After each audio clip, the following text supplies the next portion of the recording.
Bonjour à tous, bienvenue dans cette nouvelle vidéo.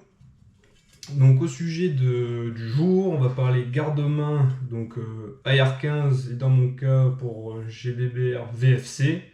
Mais le principe peut être appliqué à n'importe quel GBBR et réplique au sens global, voire même de toute façon AR15 véritable. Donc en gros, qu'est-ce que je vais faire? En fait, je vais changer, bon j'ai déjà tout démonté, mais là, je vais changer de garde-main, donc je vais passer de celui-là à celui-là. Donc ça, je sais plus ce que c'est, ça a l'air d'être un garde-main Octarms, Tactical, Hemlock et compagnie, que j'ai acheté il y a déjà un moment, et on va le remplacer par celui-là. Donc il y a un garde-main, enfin une repro de garde-main MFR par Engrigen, Daniel Défense. Donc pourquoi je les remplace? Parce qu'on pourrait se dire que je passe d'un garde-main Hemlock à un garde-main Hemlock, donc le gain apparaît esthétique et pas non plus fou.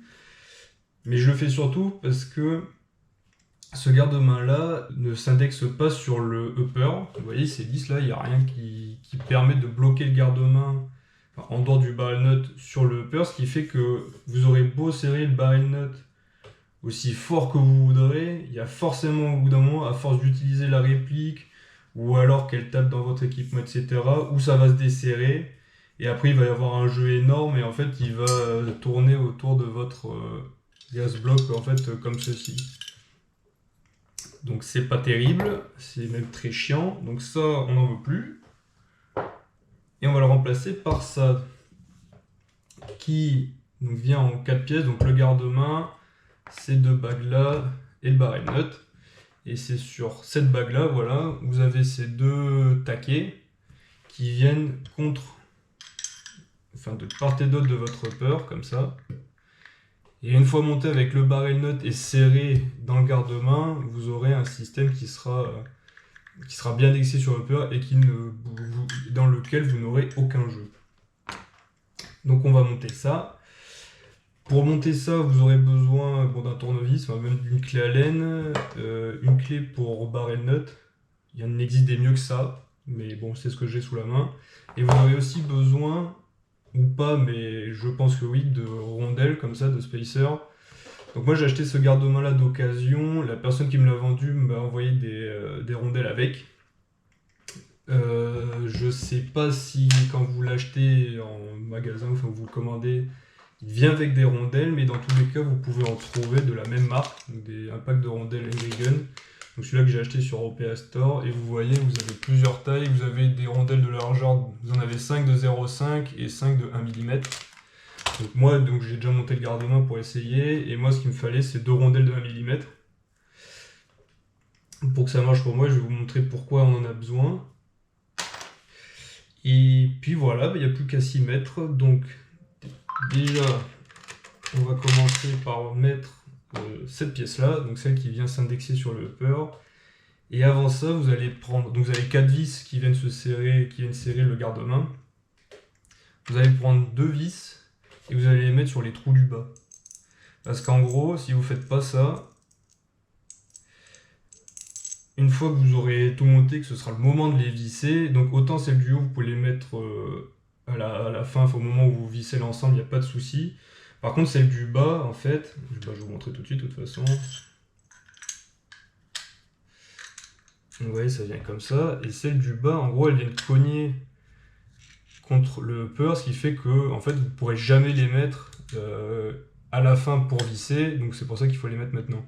Celles du haut, vous pouvez les rentrer sans problème, mais celles du bas, si vous les oubliez, vous devrez tout redémonter pour recommencer et mettre les vis. Ensuite, on va mettre le barrel nut. Donc je vais vous montrer sans les rondelles ce que ça fait. Donc on vient juste le visser, on vient le visser. Bon, je vais pas le serrer à la caisse, de toute façon ça n'a aucun intérêt, c'est juste pour vous montrer. Donc là je suis à fond à ce que je peux serrer à la main. Et vous voyez le canon externe, il y a un énorme jeu à l'intérieur, entre le barrel nut et le canon externe, et ce qui fait que c'est pas terrible quoi. Donc pour empêcher ça, c'est là que les rondelles rentrent en jeu.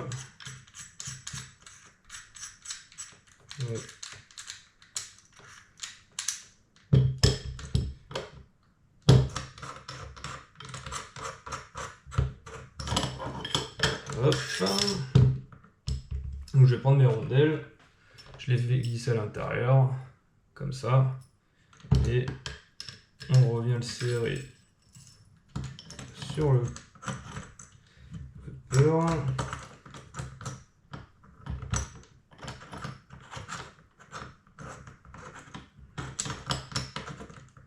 C'est quand tu veux. Ok, c'est bon.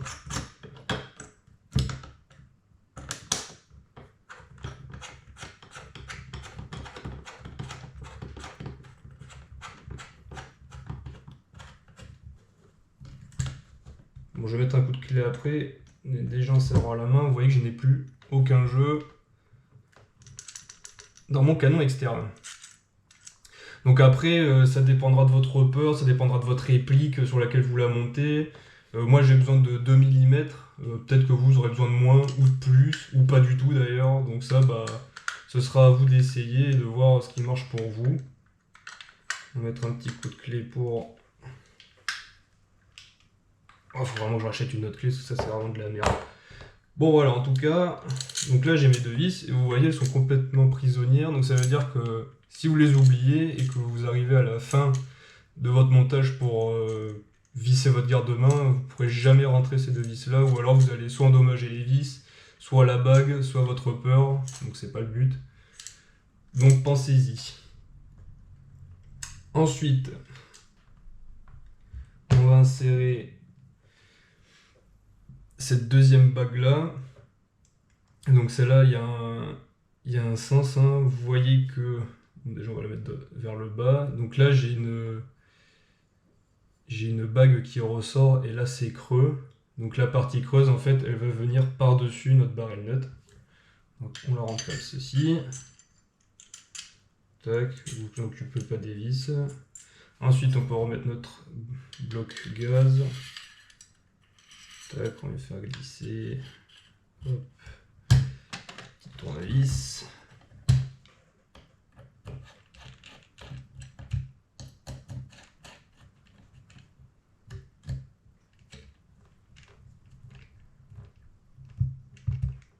Gros bloc gaz, ça sert à rien de le serrer comme un bœuf. D'ailleurs, je crois que je suis pas trop en face des trous.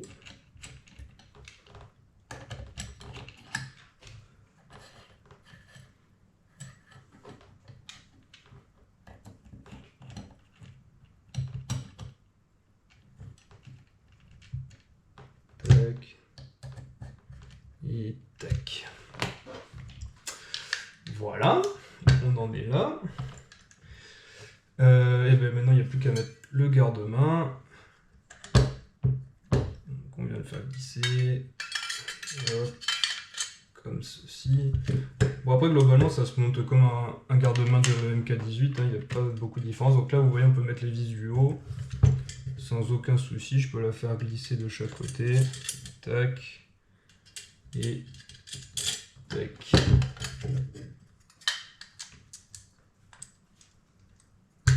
Hop.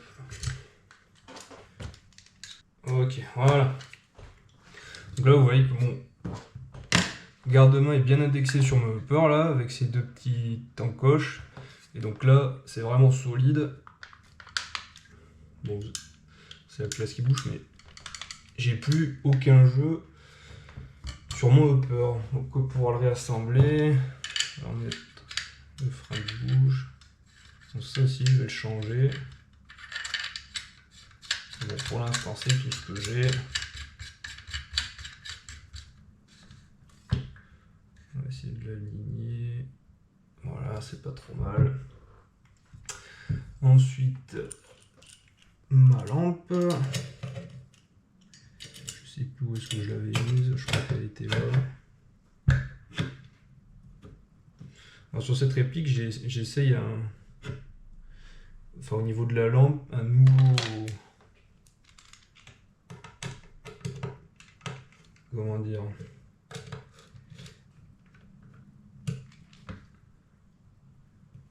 Un nouveau montage, c'est que bon, alors je suis gaucher, et c'est d'avoir le bouton poussoir que je vais mettre juste après sur ma main support et pas avoir un bouton sur le dessus de la réplique. On verra bien ce que ça donne. En théorie, quand j'ai essayé dans mon salon, ça marchait bien. J'étais plutôt à l'aise à voir ce que ça donne quand je devrais m'en servir sur le terrain. Et ça va.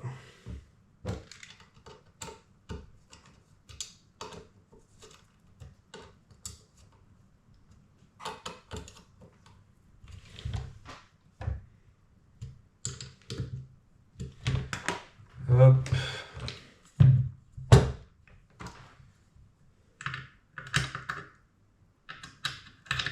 On attache sangle.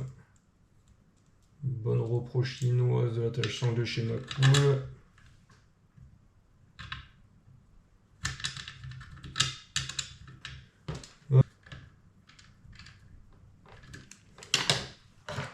Et on passe dernier, ma lunette.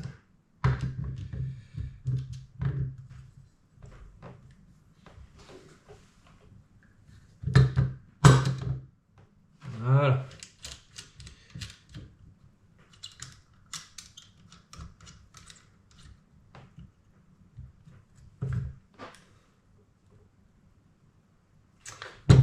C'est pas la bonne position. Je suis trompé.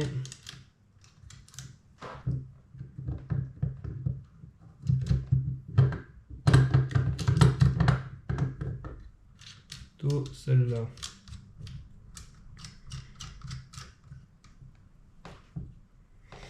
Voilà.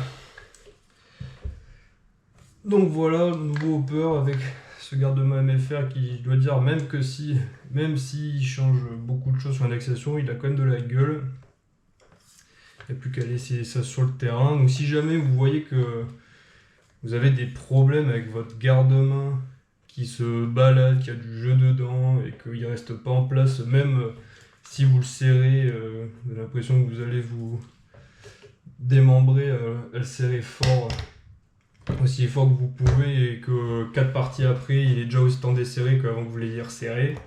Ça peut venir de là, ça peut venir du fait que vous n'avez pas de système d'indexation de votre garde-main sur votre hopper, et du coup c'est ça qui au final à force votre barrel nut se dessert et vient créer ce jeu. Donc après il y a plein de différents garde-mains qui ont différents systèmes d'indexation. Ça c'en est un, celui de ce rail là. Après vous avez sur les rails des Mark XVI URGI, vous avez deux pareils encoches mais avec des petites vis que vous venez serrer sur votre hopper. Donc plein de solutions différentes qui marchent toutes aussi bien les unes que les autres, hein. Ça dépend juste des marques, des entreprises qu'ils ont voulu faire sur leur garde-main, mais en tout cas ce qui est sûr c'est que c'est vraiment un atout d'avoir ce genre d'indexation sur votre hopper pour après pas avoir de problème de jeu et vous casser la tête à soit serrer, mais serrer fort, mais au moment où c'est autre chose qui va casser, parce qu'à force de serrer fort comme un singe, il y a soit vous allez foirer votre barrel nut, soit vous allez foirer autre chose, soit après il y a une solution qui existe, mais bon, je dirais plus une solution provisoire, c'est si vous avez votre sangle qui est attaché à un point externe comme celui-ci, vous pouvez, si votre garde-main le permet, et c'est pas toujours le cas, mais vous pouvez éventuellement le mettre à cheval entre votre hopper et votre garde-main pour justement faire cette indexation là et que du coup les deux soient solidaires l'un de l'autre. Bon après c'est pas la meilleure des solutions, vaut mieux avoir comme ça un garde-main qui s'indexe directement sur le hopper, mais ça peut être une solution si vous pouvez faire que ça. Bon voilà, c'était une vidéo assez rapide, hein. J'ai pas grand chose de plus à rajouter là-dessus. Si vous avez des questions, n'hésitez pas. Et moi je vous dis à plus sur le terrain. Allez, ciao!